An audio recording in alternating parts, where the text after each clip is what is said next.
Hello students, आज हम discuss करने जा रहे हैं कि कोई क्वाड्रिलेटरल है उसके कितने टाइप हैं। ठीक है ना। जो क्वाड्रिलेटरल है उसको हम कैसे क्लासीफाई कर सकते हैं। तो यहाँ पर देखो, quadrilateral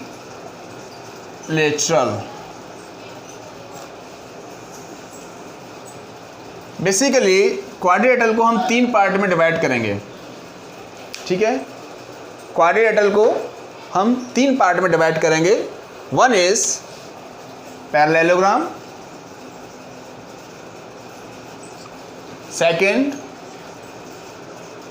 trapezium and third is kite. Quadrilateral का मतलब क्या हुआ? A simple closed curve bounded by the 4 line segment. यही तो मतलब हुआ। कोई क्वाड्रिलेटरल क्या है? That is a type of A polygon that is having the 4 sides. तो 4 साइड्स का जो सिंपल क्लोज्ड कर्व हुआ वो हमारा क्या हो गया? क्वाड्रिलेटरल हो गया। अब क्वाड्रिलेटरल को हमने 3 टाइप से डिवाइड किया, पैरेललोग्राम, ट्रेपीजियम और काइट। इसको सिंपल ऐसे समझ सकते हो, क्वाड्रिलेटरल जो है फादर हैं, इनके 3 सन हैं या डॉटर हैं, पैरेललोग्राम, ट्रेपीजियम और काइट। जो बच्चा होता है वो अपने पेरेंट्स से थोड़ा ज़्यादा स्मार्ट होता है। ठीक है ना। तो यहाँ पर जो पैरेललोग्राम है उसमें कुछ खासियत होगी। ये क्वाड्रिलेटरल तो होगा क्योंकि it is the son of quadrilateral. ये समझने का तरीका है, इसका सन नहीं है, लेकिन this is the way you can understand for the long term, you can remember this thing कि पैरेललोग्राम जो है क्वाड्रिलेटरल तो है, लेकिन इसमें कुछ ना कुछ तो खास होगा। ऐसी trapezium, it is a quadrilateral but what's special in it, वो हम अभी देखते हैं। ये काइट है। तो पहले हम बात करते हैं पैरेललोग्राम की। पैरेललोग्राम में क्या है कि opposite sides are parallel. This side is parallel to this side, this side is parallel to this side. So parallelogram में खासियत ये हुई कि it is a type of quadrilateral in which opposite sides are parallel. ठीक है। हालांकि इसमें भी और प्रॉपर्टीज़ हैं, I will discuss it later. पहले मैं एक बेसिक डिफरेंस बताने दो। अब हम बात करते हैं ट्रेपीजियम की। ट्रेपीजियम में क्या है? एक इस टाइप का ये क्वाड्रिलेटरल है जिसमें एक पेयर साइड का पैरेलल होता है और 2 नॉन पैरेलल है। ठीक है। काइट में 2 साइड जो है उनकी लेंथ सेम होती है और जो 2 साइड्स हैं उनकी लेंथ भी सेम होती है। जैसे यहाँ पर हमने ये 2 साइड बराबर हैं and then this side equal to this side. यहाँ पर जो डायगोनल्स होते हैं that are perpendicular to each other. This is a kite. Kite you fly, पतंग उड़ाते हो, तो उस टाइप से है ये। ठीक है। तो यहाँ पर हमने पैरेललोग्राम, ट्रेपीजियम और kite means all these are the quadrilaterals but they are having different properties by which it has been named as the parallelogram, it has been named as the trapezium and it has been named as the kite। इन तीनों में difference समझ में आ गया। ठीक है। अब हम बात करते हैं पैरेललोग्राम में 3 टाइप से पैरेललोग्राम हो सकता है। One is rectangle, second is square and third is rhombus. ठीक है।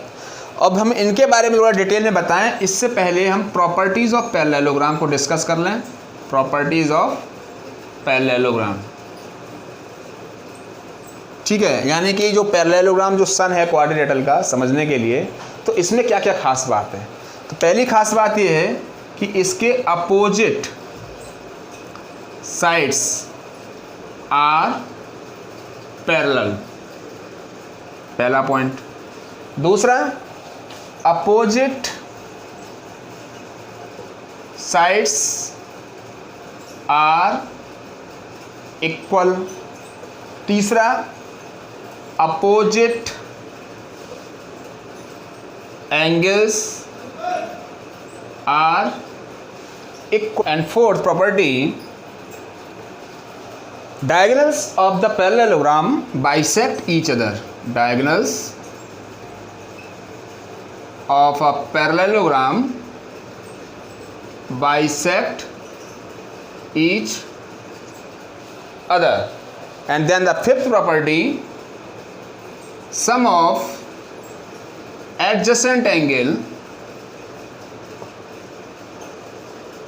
is 180 degree. So these are the properties for a parallelogram.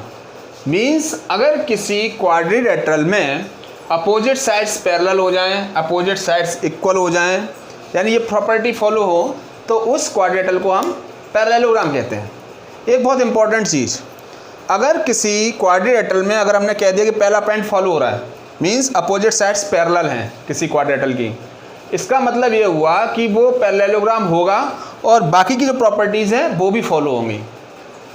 Means अगर किसी क्वाड्रिलेटरल में अपोजिट साइड्स इक्वल हो गई तो वो पैरेललोग्राम हो गया, और अगर वो पैरेललोग्राम है तो अपोजिट साइड्स इक्वल होने के साथ साथ और क्या होगा, उनमें अपोजिट साइड्स पैरेलल होंगी, अपोजिट एंगल्स इक्वल होंगे, डायगोनल्स जो हैं वो बाइसेक्ट करेंगे, और एडजेसेंट एंगल का सम जो है वो 180 डिग्री आएगा। यानी कि कोई भी क्वाड्रिलेटरल पैरेललोग्राम होने के लिए उसकी ये प्रॉपर्टी होनी है। अगर एक भी प्रॉपर्टी इनमें से सही है तो बाकी की प्रॉपर्टी ऑटोमेटिकली उसमें फिट हो जाएंगी। ठीक है, तो अब हम बात करते हैं, जैसे हमने बताया था क्वाड्रिलेटरल को हमने क्लासीफाई किया है 3 टाइप में, काइट है, ट्रेपीजियम है, पैरेललोग्राम। ठीक है, और ऐसे समझा था कि पैरेललोग्राम जो है वो क्वाड्रिलेटरल का सन है। अब यहाँ पर पैरेललोग्राम के भी 3 सन या 3 डॉटर हैं। ठीक है, तो जैसे ये पैरेललोग्राम था वो क्वाड्रिलेटरल से थोड़ा स्मार्ट था, being a child of his parent. Okay, वैसे ही जो रेक्टेंगल, स्क्वायर और रोम्बस हैं वो पैरेललोग्राम के सन या डॉटर हैं। तो इनमें कुछ और ख़ास होगा क्योंकि ये अपने पेरेंट से थोड़ा और आगे बढ़ के कुछ एक्स्ट्रा इंटेलिजेंट होगा। ठीक है ना, तो यहाँ पर इन सब में कुछ ना कुछ स्पेशल चीज़ होगी। मीन्स रेक्टेंगल जो है उसमें पैरेललोग्राम की तो प्रॉपर्टी होनी है क्योंकि ये उसी से आया है। स्क्वायर जो है that is also a parallelogram, rhombus है that is also a parallelogram. ऐसे ही जो रेक्टेंगल है that is also a quadrilateral, square है that is also a quadrilateral, and rhombus that is also a quadrilateral. ठीक है, तो अब रेक्टेंगल है तो इसमें क्या है, रेक्टेंगल में खास बात क्या है कि ये भी एक तरीके का पैरेललोग्राम ही है क्योंकि पैरेललोग्राम से ही आया है, लेकिन इसमें जो अपोजिट साइड्स हैं दैट आर इक्वल, पहली चीज़। दूसरी चीज़, diagonals are equal in length, इसके जो डायगोनल हैं वो आपस में बराबर होंगे। तीसरी चीज़, each angle between the side is 90 degree. चौथी चीज़, डायगोनल्स जो है वो आपस में बाइसेक्ट करेंगे आपस में एक दूसरे को, means there O will be the mid point. So ये खासियत हो गई इसमें। मीन्स रेक्टेंगल जो है that is a parallelogram, but खासियत क्या है इसमें, opposite sides are equal, each angle 90 degree, diagonals are equal in length, and the diagonal bisect each other. Now let's see, in case of square, what is the difference? Here all sides are equal, clear, each angle is 90 degree, diagonals are equal, P, Q, R, S, diagonals are perpendicular to each other, diagonals bisect each other. So this is the property of a square. So square is also a type of parallelogram. Clear? अब जरा इन दोनों figure के बारे में थोड़ा discussion किया जाए। ऐसे कौन कौन से पॉइंट हैं जो इन दोनों में कॉमन है, यानी कि एक जैसे। सीधी सी बात है, अगर देखा जाए तो रेक्टेंगल स्क्वायर भाई भाई हैं आपस में, तो इनमें हो सकता है कुछ चीज़ें दोनों में कॉमन हो, कोई चीज़ इनमें आपस में मिल रही हो इनके नेचर में, और कुछ चीज़ें हो सकता है नेचर में डिफरेंट हो। लेकिन रेक्टेंगल और स्क्वायर दोनों हैं पैरेललोग्राम। ठीक है, तो कॉमन चीज़ क्या है, कॉमन चीज़ इसमें देखो तो each angle 90 degree in case of rectangle, it is also true in case of square. Diagonals की जो लेंथ है वो डायगोनल्स की लेंथ दोनों की सेम है, दूसरा पॉइंट हुआ। तीसरा, diagonals bisect each other, here you see also it happens, diagonals bisect each other. So these are the 3 common points. ठीक है ना, तो ये दोनों में खासियत हुई, दोनों में चीज कॉमन हो गई। अब हो सकता है कि दोनों भाइयों में कहीं ना कहीं मनमुटाव भी हो, कुछ हो सकता है कि कोई चीज़ ऐसी हो जो दोनों में कॉमन ना हो। वो कौन कौन सी है? इसमें डायगोनल के बीच का एंगल जो है वो 90 डिग्री नहीं है। एक सेट तो होगा 90 से कम और एक होगा 90 से बड़ा। Means you see that this angle is acute but it is obtuse, but in case of square her angle 90 degree का है। ये चीज़ डिफर कर गई। इसमें साइड्स अपोजिट वाली बराबर है, जबकि इसमें सारी साइड बराबर है। क्लियर? तो ऐसे ही अगर हम मान लो एक रोमस करते हैं तो रोमस में और स्क्वायर में डिस्कस करते हैं कि भाई स्क्वायर हुआ और रोमस हुआ, उनमें कौन कौन से पॉइंट्स हैं दैट आर कॉमन।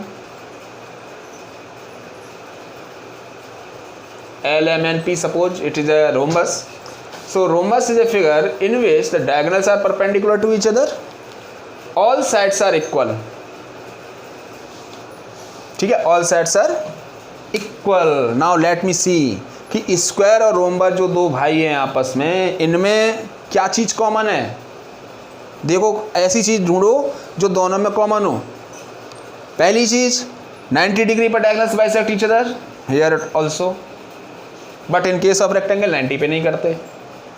यहाँ पर डायगोनल्स बाइसेक्ट ईच अदर, ओ जो है that is the mid point of the diagonals. Same here, इस ओ पॉइंट पर डायगोनल जो है वो एक दूसरे को बाइसेक्ट कर रहे हैं, यानी बाइसेक्ट भी कर रहे हैं, परपेंडिकुलर भी हैं। क्लियर? तो ये चीज़ें दोनों में क्या हो गई, बराबर हो गई। तीसरी चीज, हर साइड बराबर है, all sides are equal, here also all sides are equal.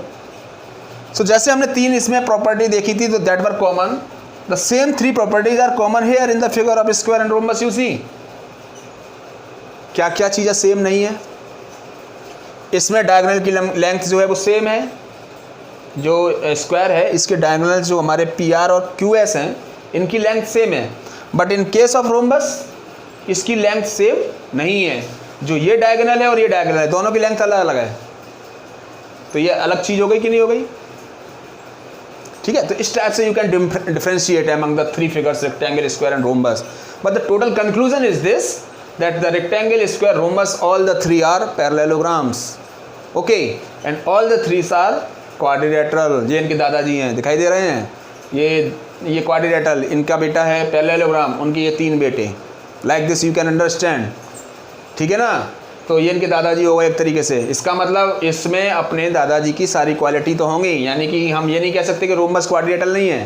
Rhombus में क्वाड्रिलेटरल की सारी खासियत होगी, रोम्बस में पैरेललोग्राम की सारी प्रॉपर्टी होंगी, जो प्रॉपर्टी यहाँ पर मैंने लिखी हुई हैं। ठीक है, तो इस टाइप से यू कैन सी कि जो हमारे जो क्वाड्रिलेटरल है, it is total the qualification of the quadrilaterals. Okay, so this way I have completed the all concepts of this chapter. So now you can study the chapter in an interesting way. Okay, so now wait for the next video, that will be for the next chapter, that is the practical geometry. Okay, see you, bye.